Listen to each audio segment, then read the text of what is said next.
this theme song for the day. Can you feel it? Because you gotta feel the vibe that's in the air. Definitely gotta feel the vibe.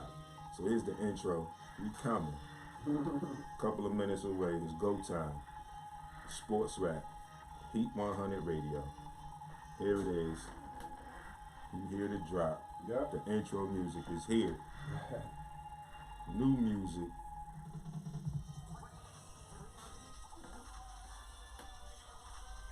Lit. Lit. Like that. Mm-hmm. Lit.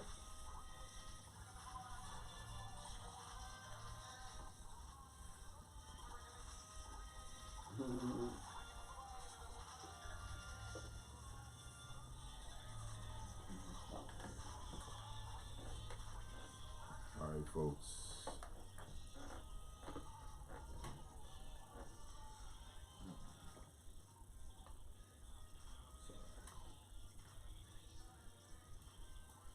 All right, folks. Good morning. Good morning. Good morning. You know what it do. You know what it is. Yeah. It is go time. Yes, sir. SportsRap podcast is here. It's your boy, SportsRap D, in the building. And you know where we are. Just get on over. Tune in. You know what it is. The group page, SportsRap Podcast, LLC is where we are. Mm-hmm. And folks, you know what to do. You know how we do this. We here. My guys, Richard Drummond. I know you'll be chiming in soon. My other guy, Robert Reeves. I'm sure you'll be tuned in. Coach Stan Groovy Laws. I'm sure you will be tuned in. Yes, sir. Cousin Cookie, Margarita Martinez by the social handles, and everybody else that tunes in each and every week and follows us all the time on social media. We Yes. definitely appreciate y'all. Real quick, shout out to the boss lady. I know you're always tuned in. I know you were following yesterday, and I understand your fight, boss lady. It's all love. I understand the fight. Cuzzo got a little upset yesterday, but it's all in love and sports, if you get what I mean. But shout out to the Eagles for taking that game. Sorry your Cuzzo plays for the Cowboys, but again, like I said, boss lady, it's all love. Yeah. So sit tight. We got plenty Right. of Philadelphia sports talk to talk about today. Listen, if you are a Philly sports fan, Right. this weekend was arguably The best in a long time. best weekend in a long time. Yes, it was. Mel, thanks for tuning in. Mel Chappelle, what's going on, homie? Listen, and again, like I said, if you were a Philly sports fan, Yeah. and you know what I'm talking about, you know what I'm talking about. Mhm. This weekend was arguably one of the best in Philly sports history, Yes, it was. and it's so crazy. And I'm gonna break down how my weekend started out for you guys, and we're Okay. gonna fly right into it. Mhm. So we backtracked to Thursday. Right. So you know we were here last Monday. We did our thing like we always do on Mondays, each and every Monday. Right. And Thursday was our usual on location day at the Drake Tavern. Right. Had to scratch that for different reasons. Mhm. And if you saw my post, and I know you did because you follow me, you see what I'm doing, you're Right. watching what I'm doing. You know where I was. Shout outs to the City Winery. Mhm. Shout outs to the boss lady. I Am Athlete was here. Their live tour. They did a live taping. Again, shout outs to Brandon Marshall, Adam Pac-Man Jones, Omar Kelly. Mhm. Who else? They had Deshaun Jackson. D-Jax came in replacement for LaShawn Jackson, who had some conflicting issues that he could not be there. And then they brought out big play Darius Slay. Yeah.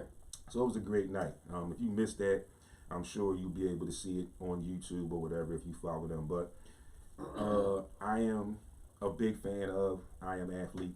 I wanted to be there for that because I am a big fan of them. Mhm. And I'm a big fan of them because their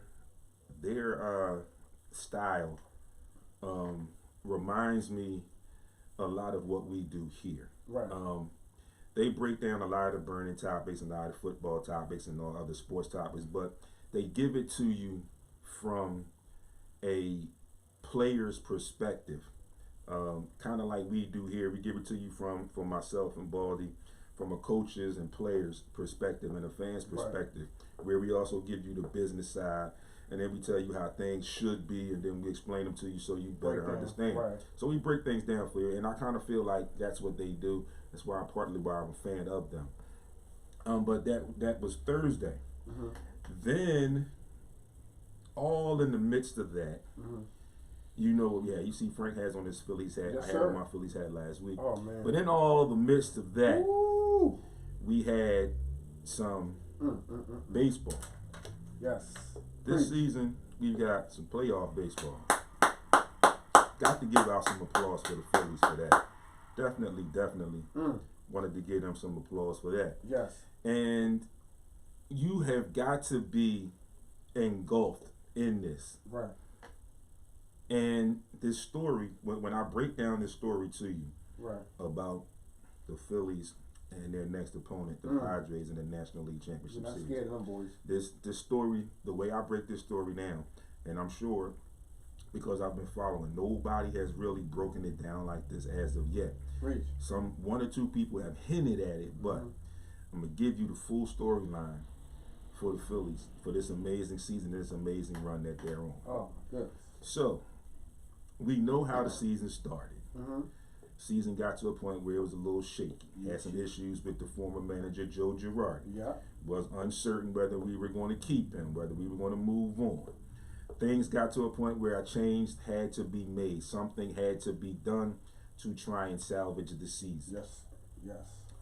In comes the bench coach, Rob Thompson, on an interim basis initially. And hell of a job. Immediately, he gets these guys playing better. Whatever he did, knowing the guys, juggling the lineup the way that he did, whatever he says to these guys, they got it, they bought in, and they went on a hell of a run. Yes, they did. Got kind of tight down the stretch. Now, mind you, we're talking the wild card here. How the Phillies had to get in this year. Yes.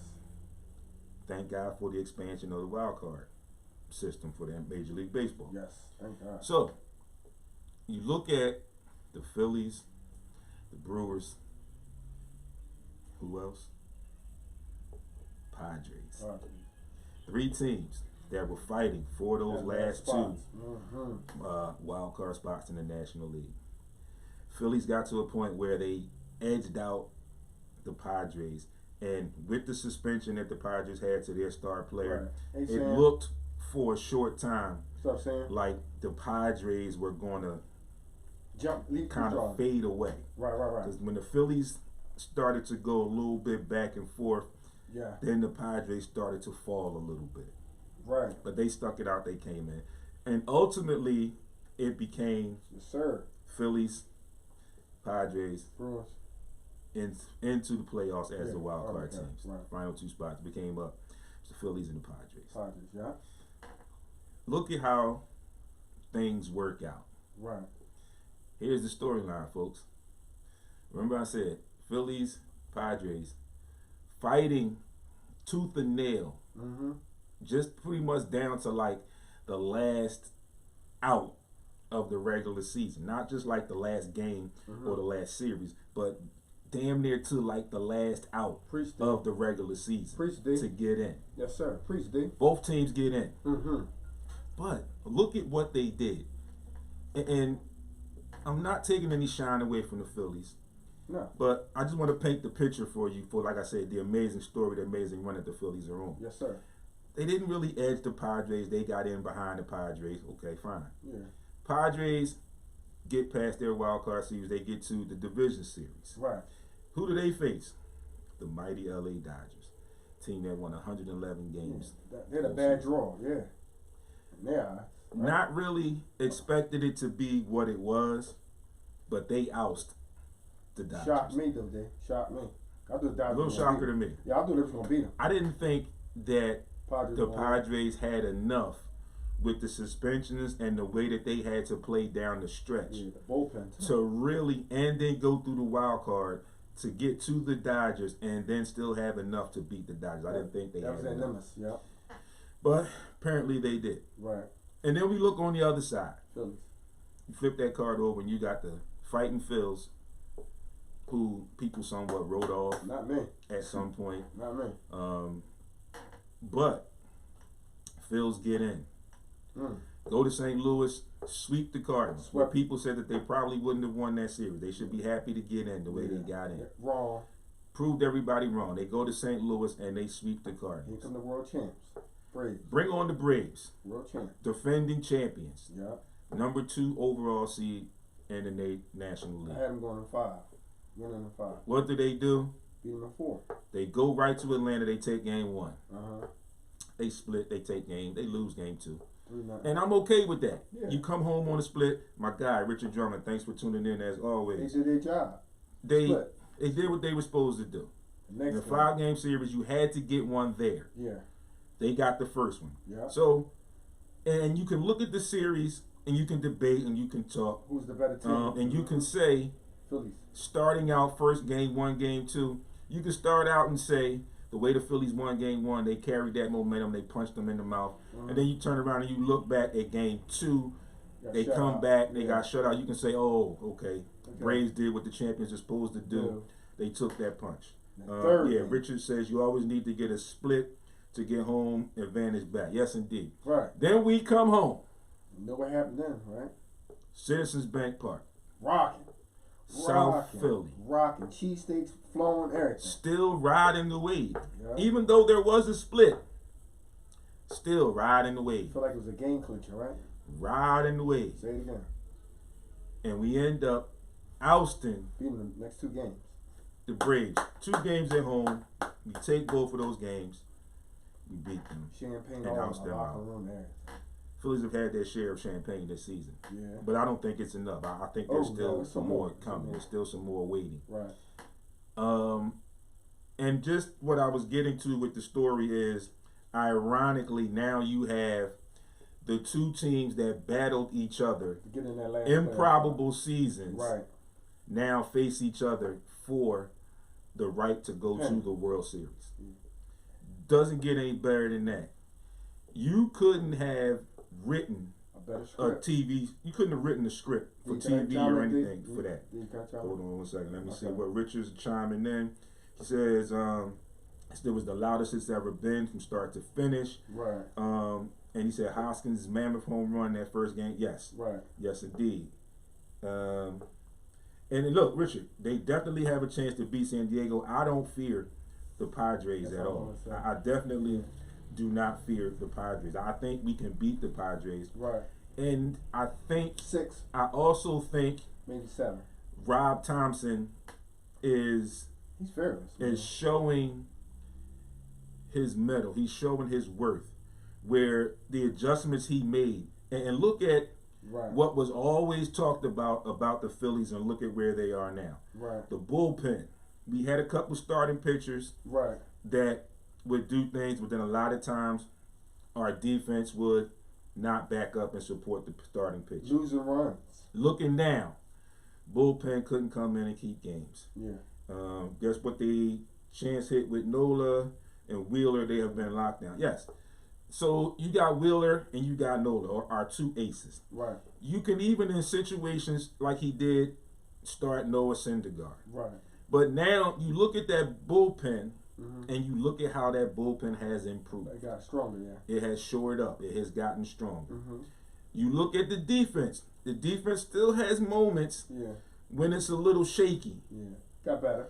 But when you look at the other side, you look at the offense, you look at that lineup, they have the offense that can kind of make up Right. for some of those deficiencies on defense Right. when it's consistent. And they Right. do have moments, and you saw it in both these series, the Right. wild card series and the series against the Braves, the divisional series, where the defense looked, yeah. Right. He said Robbie put Syndergaard in through the order Right. 2 times, and then bullpen came through. Absolutely. So they have what you need to get it done. And the way that they're playing right now, just like the commentators, Smoltz and the other guy, I forget his name, whatever Right. they say, the Phillies right now, the way that they're playing, the They're way that their fearless. offense is playing when it's They're playing, very scary. the defense when it's together, the bullpen, now that it's together, if it's holding up, Right. They can carry it. Phillies are a team that nobody wants to see. We talk about the Phillies not being scared of the Padres. I think on the other side, the Phillies and the other teams I mean, the Padres and the other teams should be scared of the Phillies right now. Yeah. Their offense can put up crooked numbers in innings, put up 4-7 runs easy. Yeah, absolutely. So we know that they have the tools, and we know, like I said, the Padres. I don't fear the Padres. You know, leaving Harper in that DH spot, him hitting home runs. Right, Rich. Nobody wants to see them right now. Nobody. So, yeah. You got to chime in real quick there? Yeah, definitely. I got a manager real quick at my job today. In the beginning, I told him that the Cardinals, they don't fear the Cardinals. So I want to send a special shout out to the Phillies, myself personally. I predict them before the season started before they've been independent, or whatever. So I feel as though they're going to go all the way to the World Series. I don't know if they're going to win it. When they get there, they're going to be fearless, whatever. So I want to send a special shout out to the Phillies, the organization, and Thompson for doing a hell of a job and getting these guys together and doing what they do.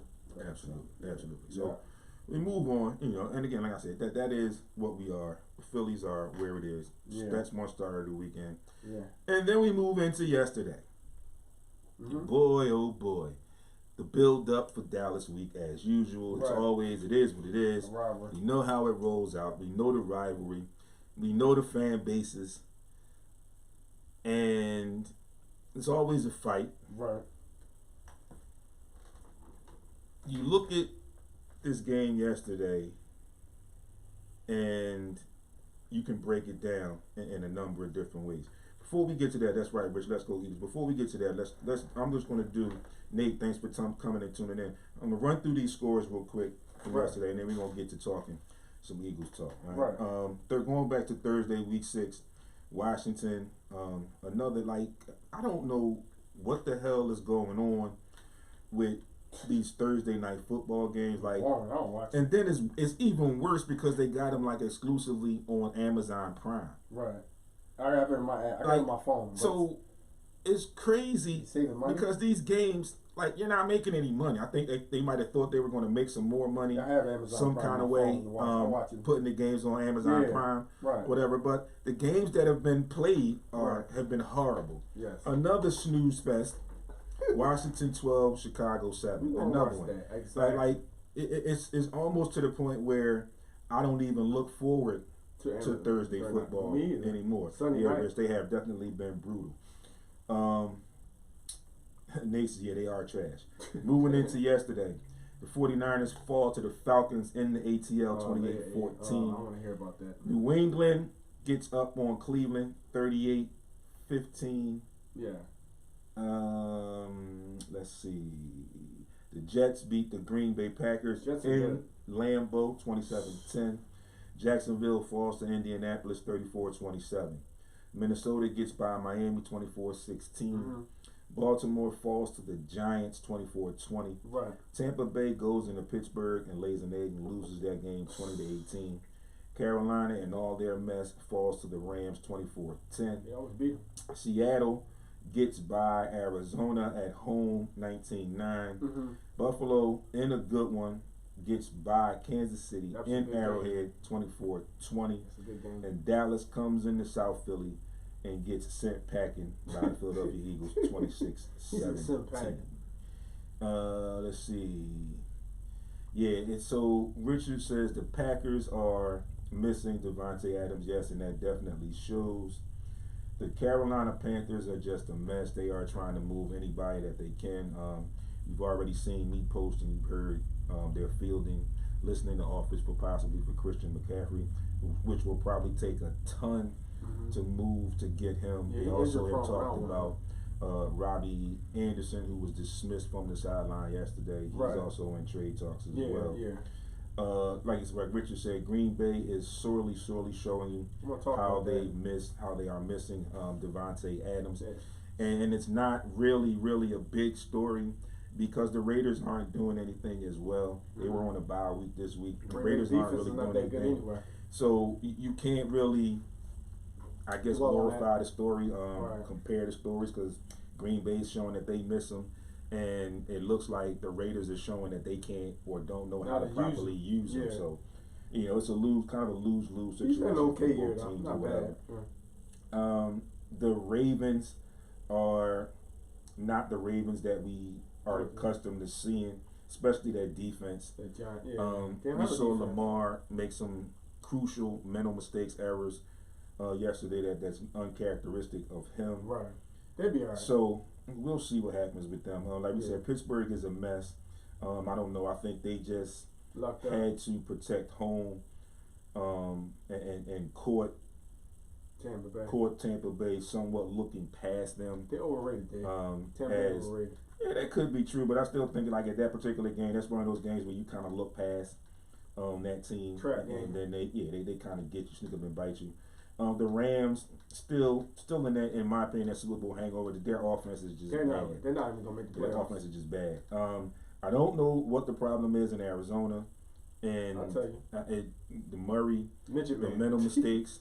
He fumbles too much. The quarterback and the coach seem to be at each other's necks, not on the same page all the time, which causes problems.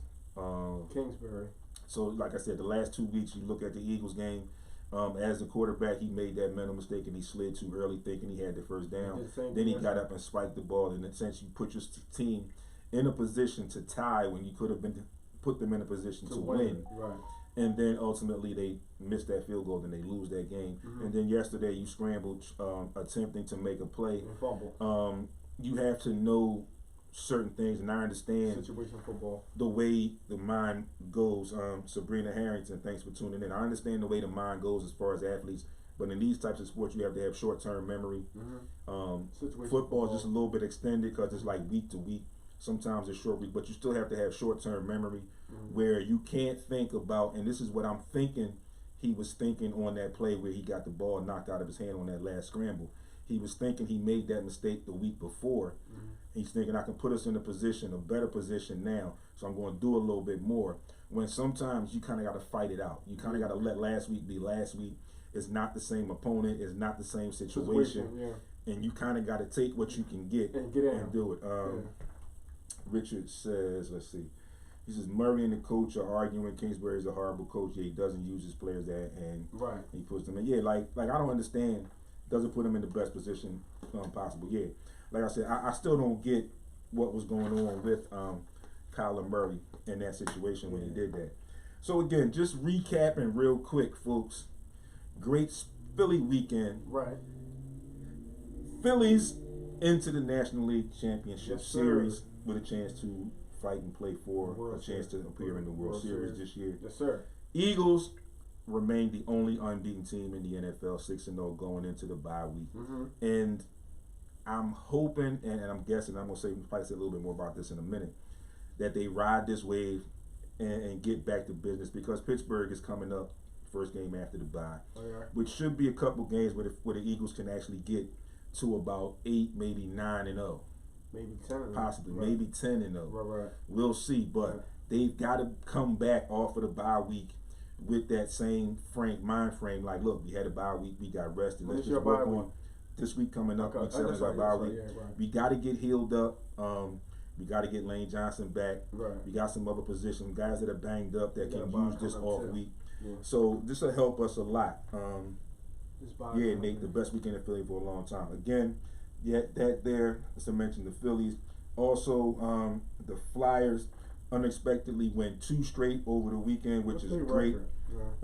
They should be 10 easily. Not one team should be able to beat them. Yeah, I think they can get to that too, Rich. The Philadelphia Union are in the playoffs, and we got Sixers basketball tipping off tomorrow. So great time to be a Philly sports fan. And we got to just enjoy it. Kicks off tomorrow. And do what we do. So getting back to the Eagles game, like Richard mentioned, it was a tale of two halves.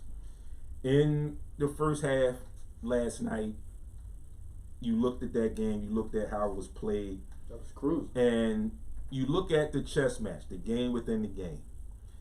And in the very beginning, running the ball, the Eagles did what the Cowboys and probably no one else expected them to do. There was the much lauded talk and chatter about Micah Parsons. He had a good game. No issues with that. Good game, give credit where credit is due. Definitely a stud. does things that he played better in the second freakishly you would are unimaginable. Yeah, he's good. But what the Eagles did, if you didn't notice, what they did was they let Jalen Hurts read off of him. Yeah. He didn't get blocked a lot. He didn't block him at all. Lane Johnson, before he went out with an injury, had a pretty solid game against him.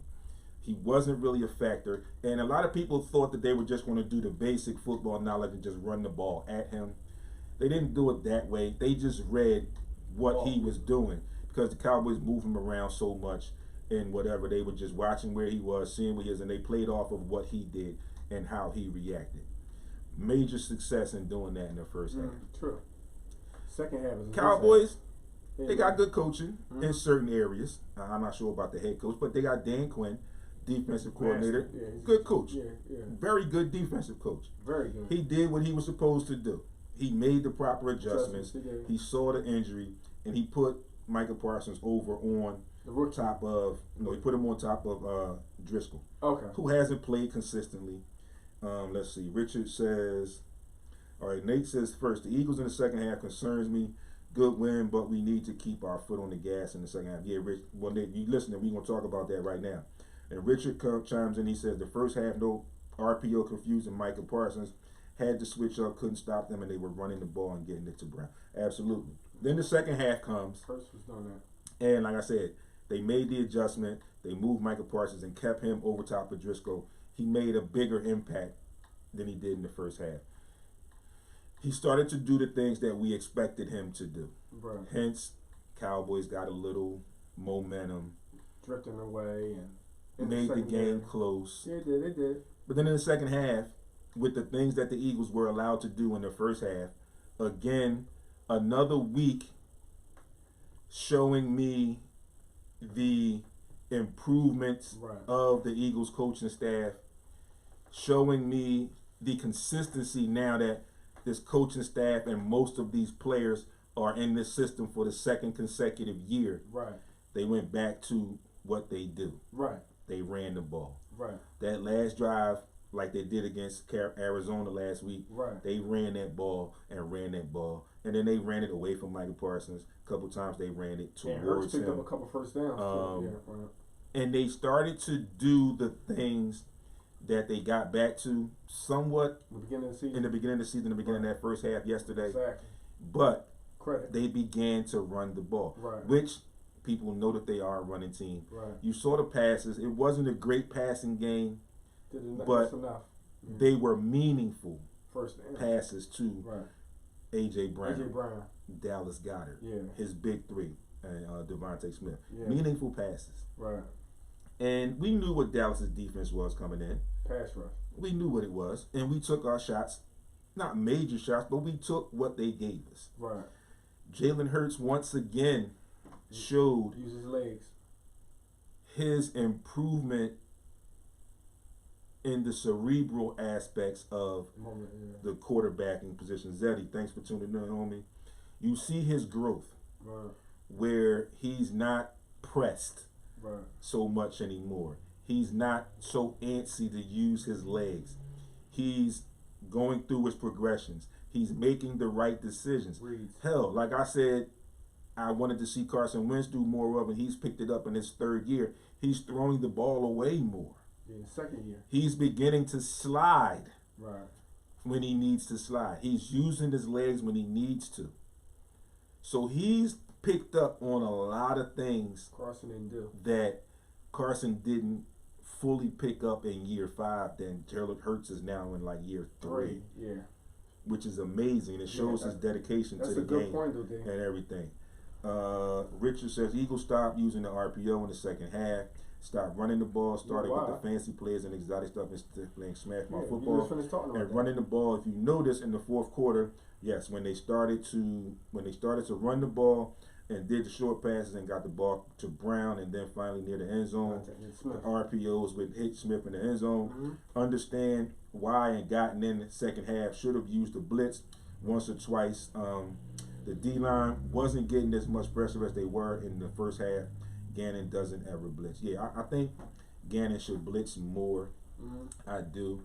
And I posted this. I didn't mention it earlier, and I didn't even get to most of my news and stuff. But we had a lot of stuff to get to today. It's a great weekend. I also mentioned that the Eagles have, if you didn't see my post, they have signed Vic Fangio as a consultant. As a consultant in a way.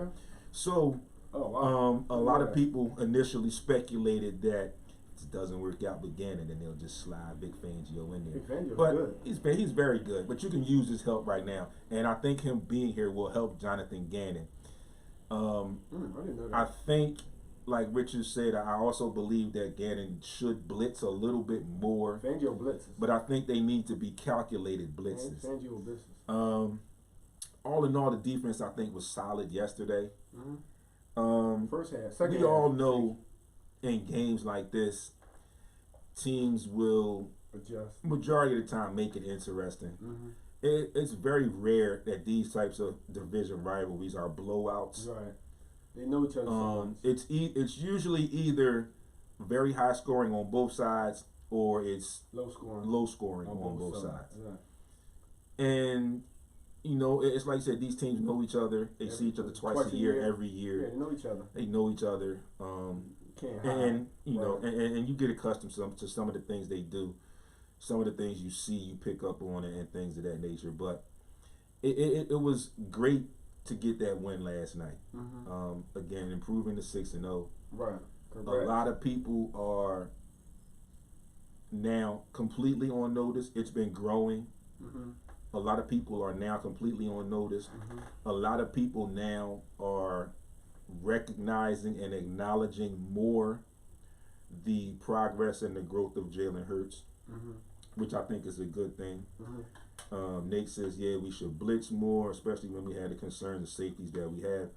Well, I don't think that injury to CJ is going to be anything severe. Like we said, going into the bye week, that's going to help him. I do think we need another safety. Epps has just been playing good, but that's also in part to the play of the two corners that we had. Again, I called the Dallas would score 17 points, and I thought Philly would get into the 20s. Yeah. So, yeah, like you said, Nate, yeah, you do still need another I still think you do need another safety there, but like I said, Epps is playing well right now, and I think that's due to the supporting cast there. CJ, like I said, CJ's injury, he showed he came back in that game, so this rest on this off week will do him some good. And again, I think it showed yesterday. You heard about it through 5 weeks. You saw some things in a couple of games between Darius Slay and James Bradbury. But you saw it on like full display yesterday how good these two cornerbacks are. And when they play together. It's definitely good to see that. That's something that we haven't seen in that position in a long time. Right. And again, like I said, I've mentioned in the last couple of years, we needed to improve our linebacker play. TJ Edwards has shown his growth. Hell of a pickup of Kaiser White.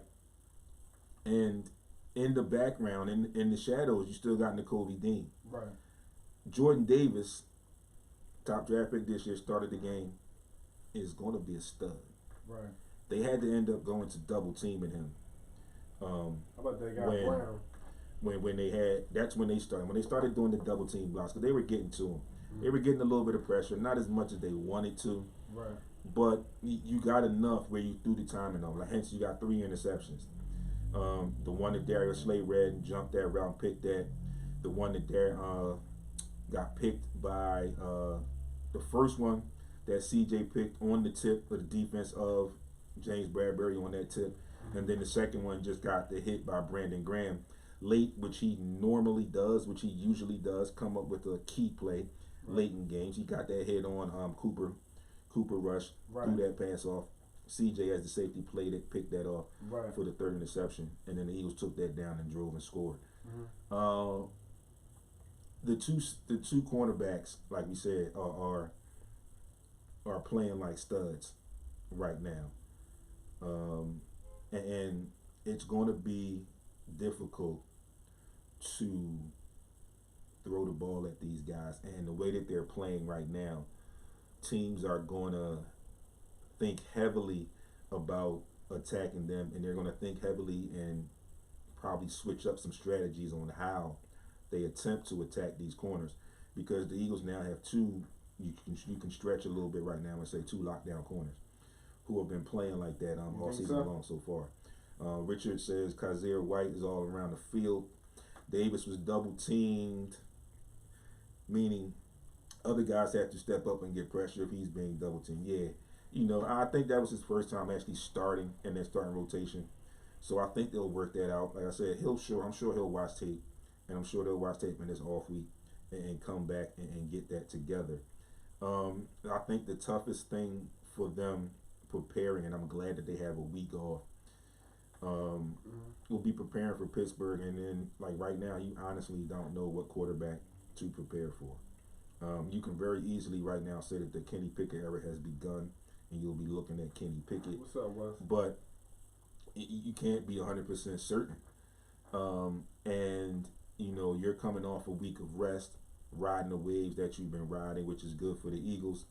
And Pittsburgh is still playing. So they'll be, a little tight, a little under the weather, whatever, if you want to call it. So I think the Eagles can take that game coming off the bye week.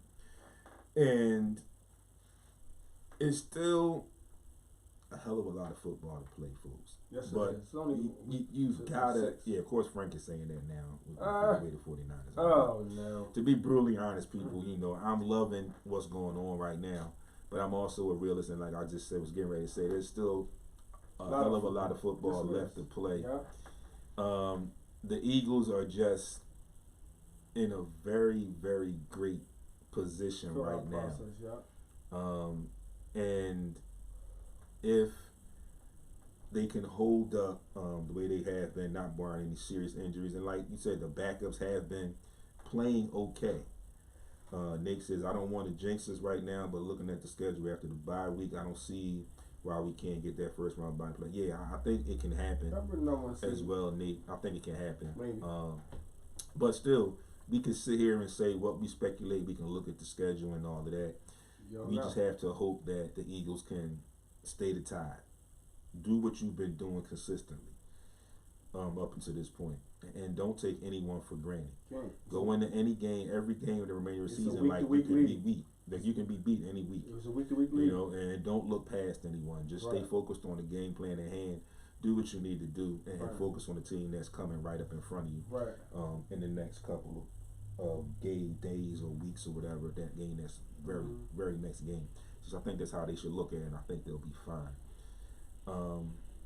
But again, yes, a lot of one game at a time. Yes, a lot of football left to play. But again, like I said, they've put themselves in a very, very, very good position. You gotta stay healthy too. A very, very good position to be in right now. But now you have the target on your back. So everybody that you play from here on out play hard. is bringing their A++ game. Absolutely. And that means you have to be A++ in the chess game as far as the coaching staff. Chess, not checkers. And you have to be very, very precise and execute. Exactly. And definitively execute what you need to execute on the offense and defensive sides of the ball as far as the players. Folks, it is now 11:36. We will take our first break. When we come back,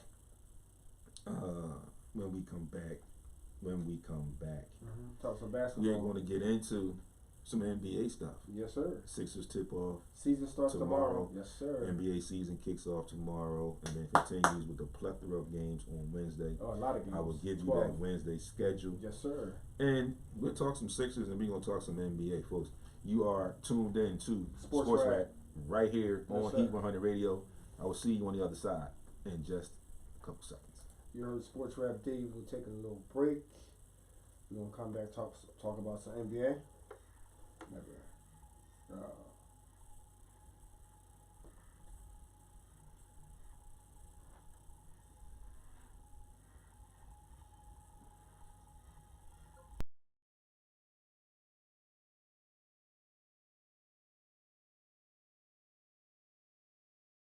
Before we get into our NBA segment real quick, folks, just a couple quick announcements, a couple things I wanted to talk about real quick. Shout out to Deontay Wilder, wins his fight over the weekend, first round KO. There was talk about, let's see, the Draymond Green and Jordan Poole episode.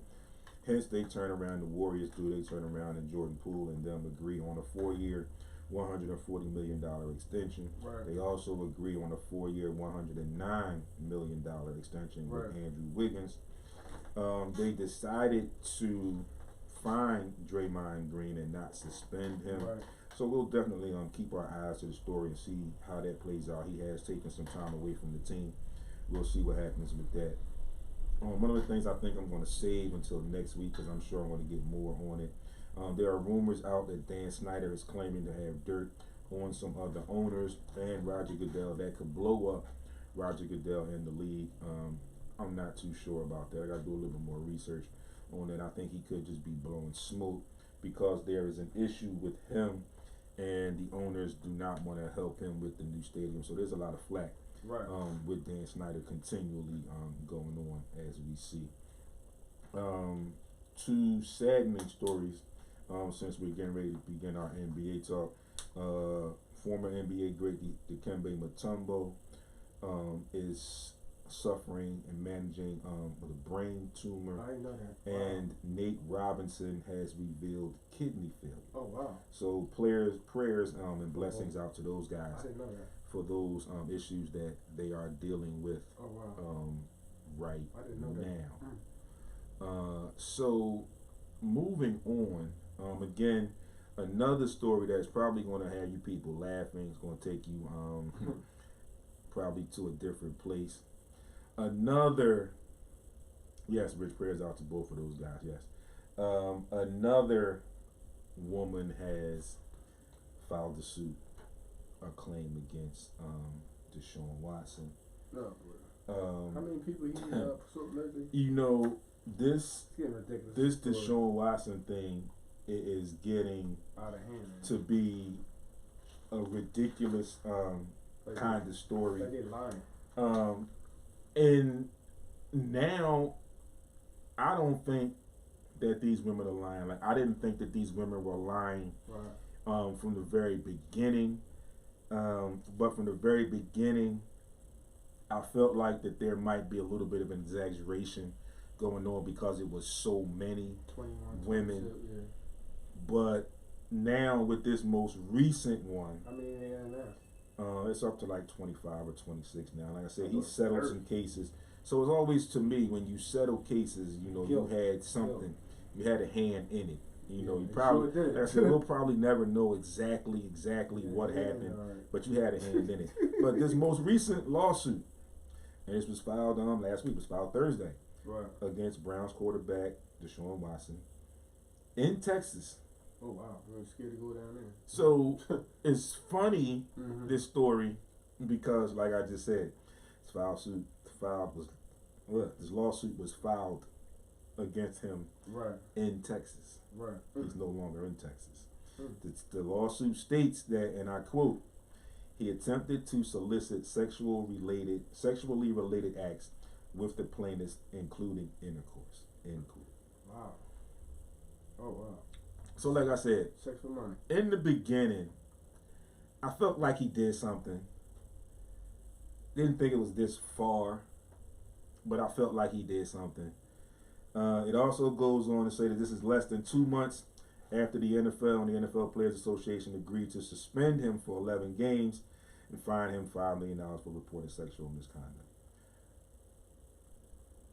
Leads you to believe that he did something. There was more to the story from the very beginning than meets the eye. What we were told. Right. Hence, there was also a reason, if you remember, that some of these women were questioned and asked to retract their statements. Right. A lot of them did, and some of them did not. The plaintiff was contacted via direct message on Instagram, according to the petition, and the two met for a massage at the Houstonian Hotel, Club, and Spa. During the message, the filing reads, and I quote, Watson removed his towel and offered to let her get on top. The plaintiff refused to have sex with Watson. However, he was able to pressure her into oral sex with the defendant. He paid her $300 when her hourly massage rate was normally $115. Oh, I was So for him, he thinks he's doing something because her normal rate was $115, right. and he paid her $300. So he basically more than doubled, what she was supposed to get. He worked millions, so. But that's nothing to him. This new situation, again, and like I mentioned before, when he was going to be suspended in the time frame he was going to be suspended, I'm gonna laugh. and the way that the season is going for the Browns right now, terrible. This new issue, what does this mean for him? What does this mean for the Cleveland Browns moving forward? Mm-hmm. Especially more so for him moving forward, because this is like becoming a serial issue with him. Like, dude, you just got suspended 11 games. You got fined $5 million. And that extra stuff on the case. And now you right back at it again. I don't get it. I don't understand it. They should cut him. They should cut who him. am I? Hopefully he can get his act together and get some things clearer in his head and understand what's going on in life and what's going on around him and how he is affecting his life and his livelihood in a major way. Stupid. So, before we do that, it means nothing right now. This will happen next year. Yeah, absolutely, Rich. Before we do get into this NBA talk, matter of fact, nope, we're going to say that. Okay. We're going to say that that's going to be our closeout. Right. Our schedules for today, tomorrow, and then our NFL schedule for week 7. Of course, we got one more game tonight to close out the NFL schedule. So, NBA talk. We move on and we get to our NBA talk. Season? NBA talk is coming. Season starts tomorrow. Yeah. One last announcement, folks, before we get to that point. If you didn't see it, I posted it yesterday. Shout outs to the boss lady, Simply Monica, for posting and adding me in. I definitely appreciate the gesture, and I'm here for whatever you need and whatever we need here at the station up here on this end, the north end. So if you have a voice, you want to speak your mind, if you will. You got some topics you want to talk about. You got some things you want to talk about. You have a business that you want to share with more than your people you're sharing it with now. You want to go worldwide because we are internet radio. Listen, we are here for you. You can join the Heat 100 radio team. Please, serious inquiries only. And you will get full training. We'll show you everything that you need to show. We will help you with your content creating, your interview skill set, your marketing and promotion. Contact me, myself, and I, Dwayne Gaines. SportsRap Podcast, the LLC is the group page. You can contact me there. You know where to get me on Instagram and Twitter at SportsRap_D. You can shoot me a message there, or you can shoot me a message right here on Facebook. You can also hit up Monica Mason on Facebook at Simply Monica72 on Instagram, or Heat100Radio at gmail.com, or Heat100Radio on Instagram and Facebook, and we can get you squared away and talk to you about that. And hopefully, like we said, if you've seen our party, we're still riding the wave of our 8-year celebration that we celebrated at LB's Lounge. Fish fry was there, it was crazy. You know what we do, we always come 100. We had the fish fry to just celebrate ourselves and our fans and our people that support us for 8 years. And we also had a little artist showcase. So we give back in any way that we can. Shout outs for having us there. Our partners are hopefully our new partners, LB's Lounge right on 5th Street. So stay tuned for that, and like I said, get at me or Simply Monica. We can get you started, get you trained up, and get you in this seat where I'm sitting at right now. So, NBA talk. Room is a little split right now. So it's kind of a 50-50 split. Usually the three-headed monster, Frank, is outnumbered when it comes to basketball season. Baldy and myself are Sixers fans. Shout out to Baldy, couldn't be here with us this morning. What's up, Ball? Frank is the lone solely Lakers fan. Well, him and Baldy's cousin Damani. So we give them the business. Purple and gold, baby. We've been fortunate enough to be able to give them the business. Right. For the last couple of years. Coach Robert Reeves, thanks for tuning in. Right. So the last couple of years we've been fortunate enough to be able to give them the business. Right. But it is what it is. Basketball season is starting. For me, it is my favorite sport, number one favorite sport, is my best time of the year. Right. It's also great for me right now because we got football and we got basketball, which is usually always a good time for me. Yeah. But even though we got that, and now Back that in the we're day, in it Philly, was for me. we got the three. We got some baseball mixed in here too. So it's Red October. We got some baseball It's mixed lit. in too. So it's lit. crazy Yep. here in Philly. Lit. So getting into Purple and gold, baby. the NBA talk. Got the world A team. lot of people have the Philadelphia 76ers in a good run this year.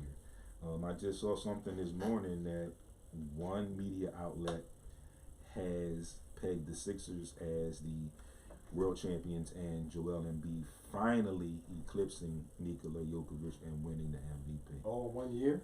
I'd love to see that happen. No, it's gonna happen. It could happen. Yeah. It could happen. And I'd I like to see that. I'm not. I would love so? to see that happen. Get the MVP and get the chip in 1 year. Yeah, Nate says he has an interesting question. So, let's answer this question for Nate. Who did that? What do y'all feel about all football teams taking their bye weeks at one time around week 8 or week 9? That'd be good. It's not gonna No. happen. Why? I don't like it, and in a second I'm going to let Frank let you all know why he says he might like it. I love it. I don't like the thought I love it. of that idea Mm. because Everybody get the same week it off. would put a hindrance. On the team, they had a lot of injuries. It would put a hindrance on the NFL in a lot of different ways. Money wise. One way it would be the money wise, Right. because of the ratings. Right. People have gotten accustomed to having that bye week and still being able to see some type of football, whether their team is playing or not. Fact. Once football starts, Right. you waited for it so long Right. that you want it constantly. And like we say, even though they do have the Thursday games, you had that Monday night football, but for the most part, football is your weekend. Sunday, Monday. Mm-hmm. You know, and then it's like the 3 or 4 days in between, and you get that Thursday game. Right. And then later on in the season, you know, you get those Saturday games here and Yeah. there. But that's just late in the season, you know, because of the way the Playoff season. situations. Yeah, because of the time of year and the way things have to be played out. That's how they do that. Money. That's one reason. Again, that's two reasons I said that with the money thing, the ratings, as far as the TV and stuff like that for the NFL. Also, again, I said I think it would put them in a hard spot. I think it would hinder some of the teams if everyone goes on a bye at the same time. Right. Because in some ways it would hinder some teams that could be riding the momentum. Right. Teams, it could also help teams that are banged up, could get some help. But I just don't think to just completely stop the product, teams. even for 1 week.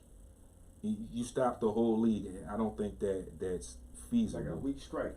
For I just don't think that's you're feasible. Right. I take that back. For the league. So now Frank is retracting his statement. Yeah, because it's money. It's about the money. You're right. I don't have a problem with that, D. If I'm wrong, it's not all about the money, but I know the money is a part of it. I can't even say if the money would be a big part of it. Right. Robert says yes, that was a good question. Yes, I agree. It was a great question. It was a great question. But Robert Reeves also says he definitely agrees with me. Right. He don't want to go a week without seeing football. Yeah, that's what I mean. Yeah. It's like you just have college football. Well, but you only get college football for 1 day, really. Yeah. Like you might get a game Thursday. You might get a game Friday, but you got Saturday. And again, like you said, you don't have no more of that until the following Saturday. Right. Right. And like I said, I think it would just be a bit much just to stop the entire product of 32 teams for a whole week, for just one, even if it's just for 1 week. Yeah, it's hungry. We're fans. You love the game so much. Like I said, you love the game so much. Yeah. And 1 week could be like the scheduling, because of the nature of the sport. Yeah. Let's see. So Nate, after the question, and again, Nate, great question. I appreciate your input and everything. Yeah, that's awesome. He says, with that said, let's do half the teams 1 week and the second half the next week. Now, there's a thought. Maybe there where so good stuff, Nate. There's a thought, and just right off the top of my head, right. I feel like that could possibly work better than everybody having the same bye week. Mm-hmm. But also, again, Mm-hmm. with the amount of teams, Mm-hmm. you have 2 weeks where there would be no football at all. Facts. 2 weeks. 2 weeks now where there would be no football at all. Right. Well, no, not that, but no, you had half the teams, Yeah. and then you had the other half. So it wouldn't be 2 weeks with no football at all. 1 week. It wouldn't even be 1 week with no football. It would be 1 week with just the bye. Half the team would have a bye, and then another week. Yeah, so it would be 2 bye weeks Thursday throughout night. the entire season, Right. and one half would have, one half, and then the other half. I mean, I don't know. Would that work? that Maybe. that could possibly work, but with that half and half, you have to take into consideration. Richard says a week off for all teams is ridiculous. With the half and half, you also have to take into consideration the way the scheduling was. It would take, it would take some major adjusting to the schedule, especially the way most recently in most recent years, the way a lot of schedules have been played out, where crucial games are going to be played down the stretch. At the end, yeah. Like and let's just say 17.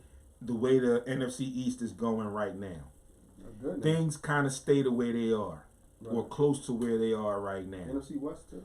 And you get those games, those division games on the back end. And as of right now, you don't really know where you would put those 2 bye weeks.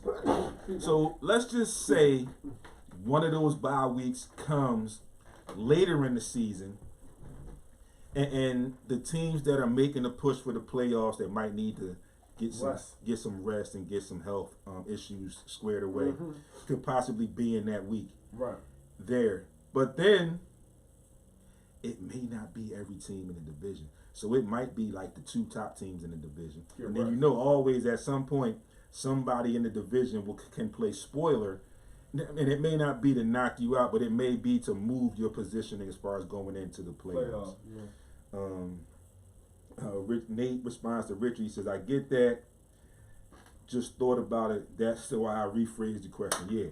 So it could pose a problem there, because you could have a team that's building momentum going in, already had their bye, and you got another team that hasn't had their bye.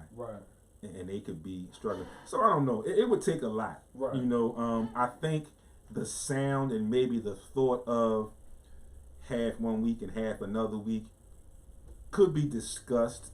But again, Nate, it would take a hell of a lot of jostling in the scheduling to figure out how you could get that done.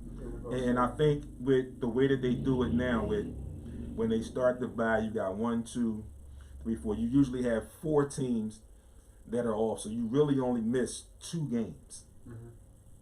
Starting with the byes throughout the season, you only miss 2 games every week. So you basically still get your full complement of football without any interruptions, except for if that's a week, that your team doesn't play. But you can get by that because, like I said, even when your team doesn't play, you still have football to watch. Whether your team is playing or not. So yeah, Nate, that's a thought. I'm sure if it were brought to the table, it would be discussed. But again, it would take a lot to get to that. So back to basketball. Yeah. Frank asked me a couple things before we came on. We're going to get into our Sixers stuff, and I'll talk to you about the additions and the subtractions and on some of the jostling issues, some of the jostlings that were made with the Sixers roster, the fine-tuning of the Sixers roster this year in just a second. But overall, I like the Sixers in my top 5 in the East. No specific order for me right now, because like I said, I've seen some preseason, not all teams in preseason. My top five, and again, like I said, this is not my specific order. Milwaukee. This is just me running my top five off the top of my head. Cleveland. Before the season even starts. I would put the Sixers in that top five. Put Miami in that top five. Definitely Miami. Milwaukee in that top five. Cleveland. So for me, that's three. So that's Sixers, Bucks. I like the Cavaliers. Heat. Not New York. They're not ready yet. They're overrated. I like Cleveland. I think I could put Cleveland They're going to be on the bubble for me. Teams. In there, I would put them right on the bubble. They're going to be a lot of teams. They're going to be in my pool this year. Yeah, Tobias Harris is not going to take a pay cut. We all wish he would have done that. Toronto's shaky. They're shaky. I'm looking. And I can't, honestly, right now, I can't put Brooklyn in there. Oh, I forgot. That's right. The Celtics. I forgot the Celtics. The Celtics, yeah. And I put the Celtics in there because of the respect factor, because of their run last year. Yeah. I still have some questions about their situation and their changing the coaches. Right. Richard reminded me of that. Richard says he could put in his top five Sixers, Miami, Boston. Bucks, Celtics, and the Cavs. Yeah, absolutely. I could see that. And like I said, if the only team that I would say that I had an order would be the Cleveland would be towards that bottom half of the five, only because of their youth. I do understand that they did make a major move, and get Spider from Utah, but he's the truth. Most of their power, most of their punch, is from the guard position and their young players. Yeah, they got young legs. And even with their bigs, like Jared Allen is a big, but he poses really no threat. Evan Mobley, once he gets healthy, could become a threat, but again, still young as far as NBA games. Yeah. And he's coming off of an injury. So like I said, I could put Cleveland in there, but if, like I said, they're probably the only team that I could say number two would be somewhere 4 or 5 for me, and then I would have to play around with the rest of the 4 or the rest of the 3 to get it in order. They're my surprise team this year. But again, like with the Boston thing, who the Sixers open up against tomorrow night. Let's see. Richard chimes in. New coach. He says the Nets will implode, Durant will get hurt, Irving will say or do something stupid, and Ben's back will be sore and can't go. Absolutely. We're going to talk about that in a second, Richard. Ben might play. But again, like talking about Boston, I'm just uncertain about the coaching change and how and when it happened. Right. Like, you start in training camp, and then this comes up. Now this dude is suspended for the year, and you put this other guy, the interim coach, in, where they've been saying that he's going to use basically the same system. Yeah, but we all know it's going to be a shell. It's going to be a new system of that system. Yeah. The basics of that system will probably be there, but there are going to be some intricacies that are going to be changed because it's a new coach and he's going to want to make it his own. Yeah, that's every coach. Yeah, so that's a given. So that's where I feel like it's a little shaky for Boston starting out the season. Good, yeah. They also have some injuries. I don't think Robert Williams is going to be playing tomorrow night. He's coming off of an injury. So Brown, Tatum, they're going to be there. You know, I don't know. I think we can get them. We can get them. I'm not betting on that because the additions, I'm scared of that game. The additions that we made. Is Harden in shape? He says he's in shape now. Yeah, I saw him at the blue and white scrimmage. He's in shape. He lost the weight. You can visibly see it. So I think the Sixers Maxey's can get nice. them. I like Maxey. Yeah, like, you know, Maxey's people are gonna bring me to this situation like Richard just did and Nate just did. He says Ben Simmons fouled out of a game where he played 12 minutes. Yeah. He is and always will be a joke. And I'm just saying, and Richard also said coaches still are different and he's not the same coach. Absolutely. Just touching real quick before we get a little bit more into the Sixers talk on that situation with Brooklyn. I kind of agree with Richard when he said Kevin Durant will get hurt. Kyrie will do or say something stupid down the stretch, right. And then Ben will go into he's like a turtle. He'll dip back into his shell and do what he does. They say he might play more. The issues with me and him are the fact that he has not changed anything. I watched him when they played against the Sixers in preseason. I watched another game with them in the preseason, and he hasn't improved anything. He's still the same player that he was coming into the league. In transition, hella talented because of his size and his skill set, things he can do. But the problem becomes with them in that half court set. The problem becomes he needs to be the setup man. Right. And the two stars that you have, that's their job, don't need to be set up. Right. They basically need the ball in their hands. Right. Kyrie, especially Kyrie. So it's going to be tough, and I'm guessing it's only one ball. That somehow, some way, Steve Nash is going to possibly try to keep at least one of them on the court with Ben Simmons all the time, the majority of the time. Still, I think it's going to be tough because if you only have one of them, you're uncertain about the health of Joe Harris. And when you look at that roster, even with Royce O'Neal coming in, you re-sign Patty Mills, these guys are like managers. They're not holders, but they're like managers. They're not going to come in and take over a game for you. They're going to come and manage a game, possibly, if you're getting blown out, possibly get you a little closer and make it a less of a job for the starters when the starters get back in. But when you look at that Brooklyn roster, you look at the two dogs, KD, Kyrie, and like Richard said, it's a fact. It's happened every year for the last several years. Even when he was in Golden State, he gets hurt every year.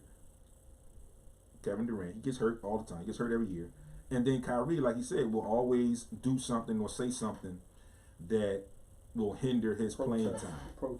He's already put it out there why he didn't get the extension because he didn't want to play in back-to-back. So you're already trying to demand and tell the team going in that you basically only want to play half the games. Right. Not going to fly very well. That's why they don't get a big contract. That's a whole different story, and that's not our problem. But we talking about it, so let's talk about it. I don't fear anyone after those two. Right. And the other issue I have with Ben Simmons now is what drastically changed your mind frame, because now you're telling people, oh, you can't wait to get back and play against the Sixers. You didn't talk to Joe. Beginning of all this, you had such a big issue where you couldn't come into the building. It was so stressful. Right. The team did you wrong and this, that, and the third. But now it's like, oh, I'm itching to get back in there. So I think he's full of crap. In that right, Kyrie? Ben Simmons. I think he's full of crap in that right. I think he was full of crap on JJ Redick's podcast when JJ Redick asked him about certain things. So we'll see what happens. Right. Again, another issue I have with the makeup of that team is what will he do when they have moments when they want to go small ball and he ends up playing the five. You do that against the Sixers, Joel Embiid will beat you-know-what down your leg. No disrespect. I'm just calling a spade a spade. Mm-hmm.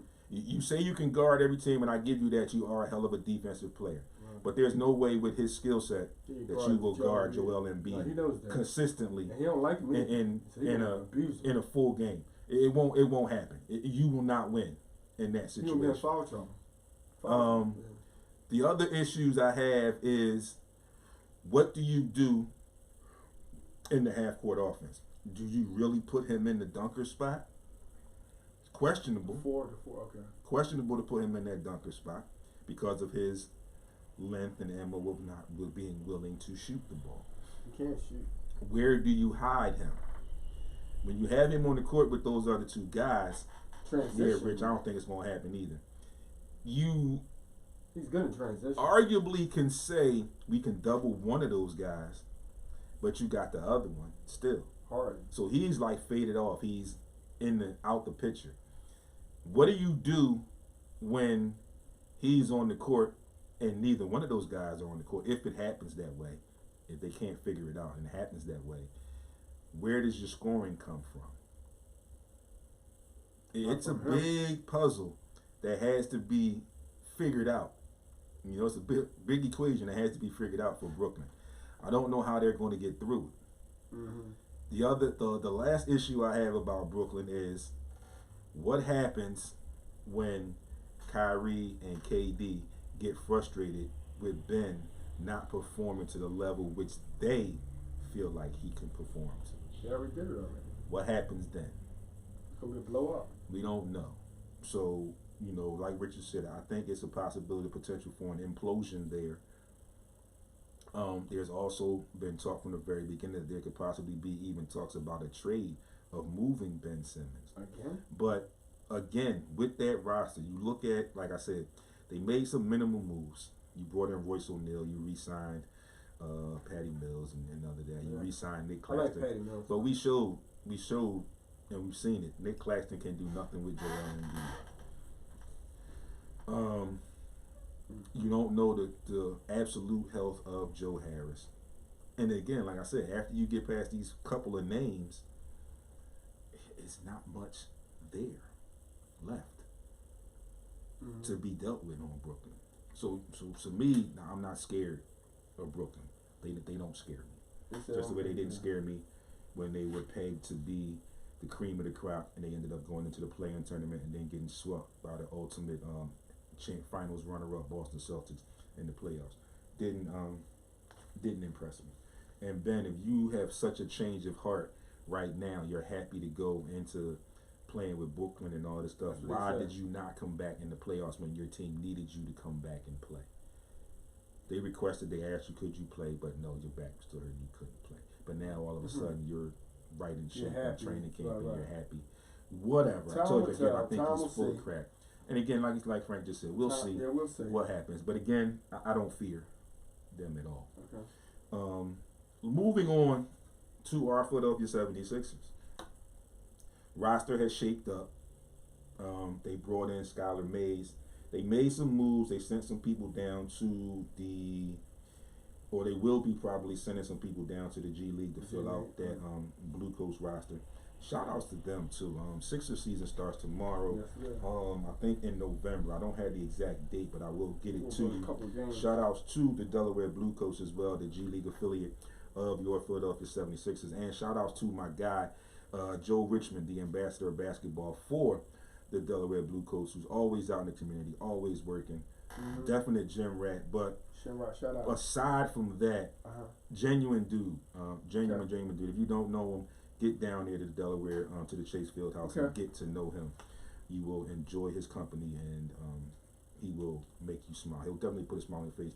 But I will get all that information on the start of that season, the actual opening date, and how you can get your tickets to some Delaware Blue Coats. Like I said, it's a short drive, like 45 minutes down I-95. 20 minutes from the airport. Yeah, 45 minutes down I-95, right in Wilmington, Delaware. Okay. You can get there and check it out. It's a family fun atmosphere, family event. But the team is usually good. Coming off 2 runs to the G League Finals. We didn't get over the hump, but we got there 2 years in a row. So expecting big things, looking for big things coming this year as well. So with the Sixers, we know how last season ended. We knew how the players felt, especially one Joel Embiid, stressing that we needed to get tougher. Miami just bullied us pretty much. So we got tougher. Starting out, with the draft, they had the 1 pick. They drafted David Roddy, who was ultimately traded to Memphis with Danny Green for another pick somewhere down the line and for wing player DeAnthony Melton. Right. Initially, a lot of people had Danny Green as a fan favorite. I also did have Danny Green as a fan favorite, but I understood the business side of that move. Right. He sustained a major injury. He was arguably not going to play for us at all this season on a $10 million contract, so it was best business-wise to move that contract. Right. No hard feelings, no disrespect, any of that nature, but it was just a business decision, and like we said, we know that he wasn't going to play, and there's a very good chance that he will not play at all this year for Memphis as well. Right. Also in free agency, they bring in P.J. Tucker, one of the guys that Joel mentioned and talked about in the offseason. They steal him. They poach him from Miami. They also bring in Daniel House, another Houston guy. And people have been talking this Houston stuff because they played together. P.J. Tucker, Daniel House, and James Harden all played together on Houston under Daryl Morey. Different teams. So it's a reunited, different situation, different teams. But it helps as far as basketball wise because now you have pieces coming into the mix that won't take a long time to get in cohesion with your star player. James Harden's going to bring them along, and then they'll all get in tune. And from what I've seen in the preseason, I've seen that they are pretty much in tune. I love the fact that they got together early before training camp officially started, and we're in the gym together, doing some things and working on some things together. They also bring in Montrezl Harrell, who was the sixth man of the year under Doc Rivers. Somewhat of a traveling player, but he has been showing me in preseason that this could possibly turn out to be a good move. Very, very solid, very good offensive rebound grabber. And he also brings that toughness right now. The key losses, again, like we said, were Danny Green. And some of these losses are due to the Ben Simmons trade. It was DeAndre Jordan, Paul Millsap, Andre Drummond, Seth Curry, Ben Simmons, all in the trade. That hurts a little bit. Vegas is predicting the Sixers at 50 wins. I think they can get a little bit more. I think they can get about 52, 53 wins. 55, yeah. Because, like we said, you've got Embiid and Harden who are together for the entire training camp. Yeah. And the new pieces have come at the very beginning of training camp. So they've had time to get all together and get in sync. And they've played some preseason games together. So, again, preseason doesn't mean much. You look at how you're going to, you look at what your guys, what your starters can work on. You work on their chemistry, and then you work on filling out your roster with the other guys. So the Sixers were 4-0 in the preseason. Beat Cleveland twice, and we both, all of us, myself, Frank, and a couple of our followers have Cleveland in our top 5. So those were good wins, although it was preseason, but those were good wins. They also beat Charlotte, and then they also beat Brooklyn, and they beat Brooklyn handily, without Joel Embiid and James Harden in that first game. Kevin Durant and Kyrie played, and I think Ben Simmons also played, so they did play. But like that, you know, it was preseason. It is what it is. Schemes and everything are going to change during the regular season, but we showed them that there's no fear there. Looking at the Sixers depth chart with the new additions, again, before we get into that, they did make some moves. They waived Isaiah Joe and Charles Bassey. The Isaiah Joe issue was because of the money thing, so they got a little bit more flexibility for roster moves that they could make, and they pulls them under that tax apron. Richard says P.J. Tucker is going to be that tough guy that will do the dirty work, and Embiid has finally Embiid has finally a backup too. Maxey will be an all-star, no question. He looks even better this year. I like Maxey. Worst case scenario, Rich, I think Maxey is going to be talked about for most improved. I felt like he should have been talked about most improved the past season. But especially in the preseason, he's put people on notice of how he intends to, what his approach is, and how he intends to approach the progression of his career. Yeah, he can take over the game. I like him. So with your depth chart, and this is easily going to be like probably situation because both of these guys can handle the ball. So initial depth chart at the point guard, we're going to go 1, 2, 3 and fill in where we need to fill in. You have Maxey, Melton, and then Shake Milton. At the shooting guard, you got Harden, Korkmaz. They had Isaiah Joe pegged there, but I'm sure that'll change, and we'll figure that out as the season goes along. Small forward, you got Harris, Steibel, and Daniel House. Power forward, P.J. Tucker, George Niang. And then at the center spot, you got Embiid, Harrell, and Paul Reed. You know, a lot of people talked about Matisse Steibel. I think Matisse Steibel has worked on his game. He showed me that not arguably where a lot more Sixers fans want it to be. but he has showed me that he's a little bit more confident in shooting that wing three if he's wide open and it kicks to him. He showed me that in the preseason that he hasn't hesitated to shoot it. It's like a catch and shoot for him. So he has worked on that. Like I said, he's still got a long way to go. Right. So he gives you a lot of other things, but that's something that he can work on throughout the season. Let's see, Richard says now they have a bench. Matisse will come in and be a better defensive stopper coming off the bench. Yeah, I think things like that you do well. You always grow on them. You always add little intricacies in how you see and how you approach the game with different players. So that's a given. But like I said, you see that he has worked on his jump shot. Again, it's arguably not going to be where a lot of Sixers fans want it to be, considering, but that's not his forte. His forte is doing what he does. And now that he can shoot it, once he gets that, it's just gravy for us. It'll be better for us once he gets it. So you got to kind of bear with him. Put him on a little bit of a learning curve because you see that he did work on it. So that's where I say you put him on a little bit of a learning curve. The other additions, the addition of Daniel House, the other 3-and-D guy, kind of can take the place of Danny Green, and he's a little younger than Danny Green. He hit the three? He can hit the three. He can also put the ball on the floor. And again, he's a little younger. He can play D. Okay. He's a little younger than Danny Green. Danny Green, the last thing Richard says, he says the problem last year, they would get a 15, 20-point lead and the bench would give it up in 5 minutes. Yeah, I don't think that would be the same case this year. Like I said, you got Montrezl Harrell, slightly undersized at that 4 and 5 spot, but his heart is there. His mind is there. So I'm not worried about that. You bring in the DeAnthony Melton, a guy who can 3-and-D on the wing. He can guard people on the wing. He has the size. 2, 3, and 4. He can shoot the three. He can also put the ball on the floor and create his own shot. Things that we haven't had consistently in the last couple of years. So the roster moves, a lot of people are beginning to see them take shape, as opposed to when they first got reports of A, B, and C being signed. They were all, well, why are we giving him this and whatever. Now you're starting to see how things are beginning to fill into place.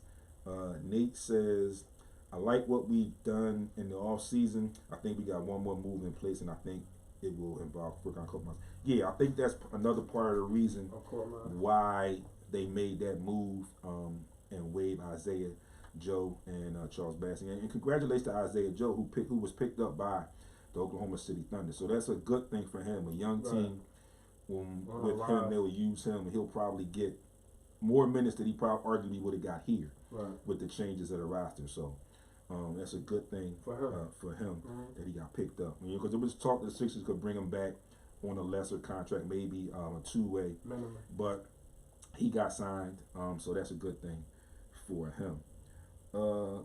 Again, like I said, I like the moves that the Sixers have made. It's all up to the coaching staff and up to Doc Rivers now to get the rotation in order. I'm guessing that they have a pretty strong idea because we kick off tomorrow against Boston in Boston. Second game tomorrow for the NBA is Lakers at the Warriors. Yes, sir. The Lakers are there. The Lakers are looking to spoil the ring ceremony. Yes, sir. Why not? Yeah, he'll definitely get way more minutes at OKC, Richie. I controversy with Draymond Green. We talked a little bit about the controversy with Draymond Green. You got the Warriors coming back as defending champs. Upset. I don't know how long Draymond's going to be away from the team. I don't really know how much it's going to truly affect them when he comes back, because Jordan Poole has just signed an extension. So there may be some possibilities, or there may be some fruition coming to the rumors of possible talks and listening to trades for Draymond Green. But we'll see. The season is upon us. Again, I look for it to be a really, really good season. A lot of moves were made. Some big names were moved to some different places. We'll see how quickly these all these moving parts can fit in with their new respective teams. Yeah. How these pieces come into play, and definitely we will be in tune all season long. Especially with our Sixers, we'll be in tune all season long. Steve, how you think we feel about Atlanta? What about it, man? You don't think they on a team on the rise with Young? They missing. What they missing? They got Trae Young. Yeah. They picked up DeJounte Murray. Yeah. They still need a big. Yeah. Clint Capella ain't gonna do it. Yeah. The outside looking at John Collins is more like a one-trick pony. Okay. To me. Mm-hmm. I'm sorry. Kevin Huerter right. is a bench or role player. Right. So you got the changes in the rules from last year. Right. The size. Trae Young, he's still gonna be carrying that team. He's still gonna be carrying that team, but I don't know how far he's gonna carry him with his size and you know with everything else. He's tough though. And what little they have behind him, so you know we'll see how that plays out, folks. In your schedules for today, like we got NBA, we got NHL, baseball, we got baseball in October, playoff baseball. Sports is gonna be lit, sports is really in the swing right now. Like I said, we got the 4 major sports in action. In the NHL tonight, you got the Ducks and the Rangers, the Coyotes and the Maple Leafs, Panthers and the Bruins, the Kings and the Red Wings, the Penguins and the Canadiens, the Canucks and the Capitals, Avalanche are at the Wild, the Jets and the Stars, the Hurricanes and the Kraken. Monday night, final game, Game 5, American League Division Series, Guardians at the Yankees. Tomorrow night, like we said, Sixers, Celtics, 7:30 p.m. on TNT. Lakers, Warriors, 10 p.m. the doubleheader for opening night on TNT. Wednesday continues the NBA full slated game. You got Magic and Pistons, Wizards, Pacers, Bulls, Heat, Cavs, Raptors, Rockets, Hawks, Pelicans, Nets, Knicks, Grizzlies, Hornets, Spurs, Thunder, T-Wolves, Nuggets, Jazz, Mavs, Suns, and Blazers, Kings. All of that on Wednesday. Let's see. My anniversary day. Again, like I said, Major League Baseball, we get the finalized for the get the final team for the American League Championship Series. Moving into our last schedules and picks of the day. Remember tonight, Denver at the Chargers. Monday Night Football closing out week 6. Antonio Sleepy Jones, thanks for tuning in. You're a little late though, bro. You got to get here earlier. Thanks for tuning in though, but you caught the tail end of us, and we definitely appreciate you as well. Absolutely. This coming Thursday, we kick off week 7. I got the Saints. We've got the Saints and the Cardinals. I'm going with the Saints there because the Cardinals are right now a mess. There's some issues between coach and star quarterback, so they've got to get that fixed immediately. Atlanta at Cincinnati. I'm going with the Bengals at home. Detroit and Dallas. Got Dallas. I'm gonna go with Dallas. Detroit the only thing I hope that Dak is not being rushed back too soon with that throwing hand, because you need your thumb. I would have gave him my one more week as well. But you know, with the way things went yesterday, they're probably kind of antsy and they're getting a little nervous, so they're probably gonna try and rush him back. I just hope it doesn't cause further injury to that hand and make him lose more time this season.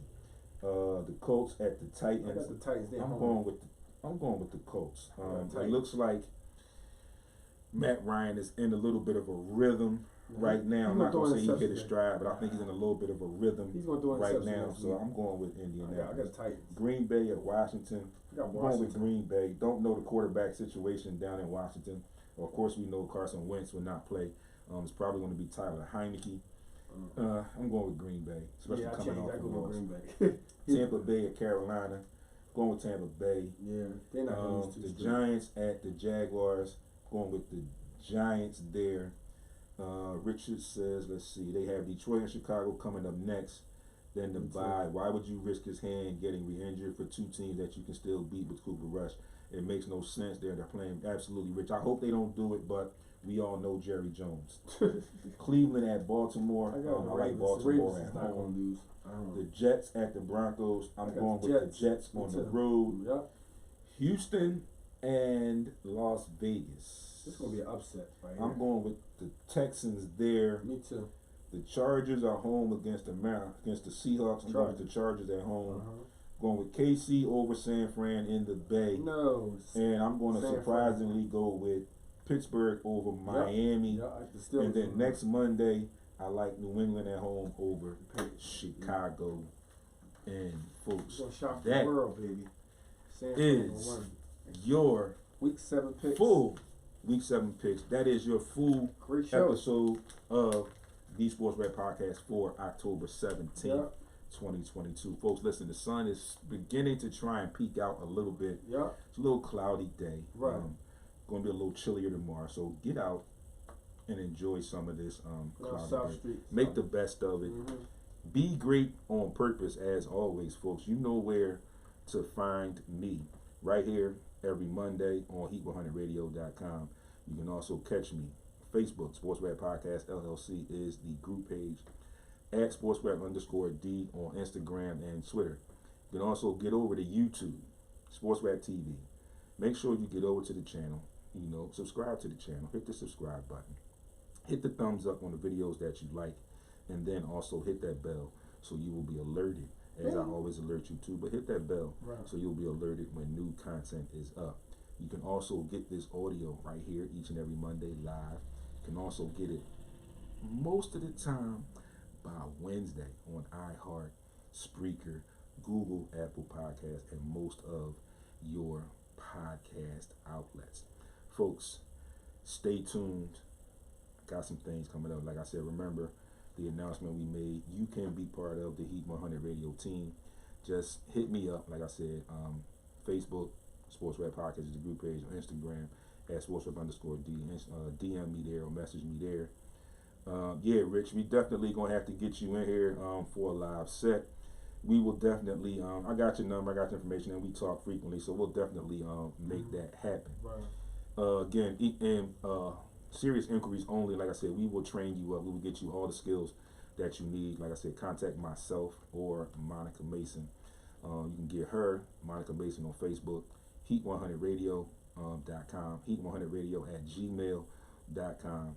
Also at SimplyMonica72 on Instagram. Folks, thanks for tuning in. Like we said, as always, enjoy the rest of your day. Kick it off your work week and enjoy some Craig Mack flavor in your ear. Like we just gave y'all a lot of flavor. Enjoy, folks. See y'all next week.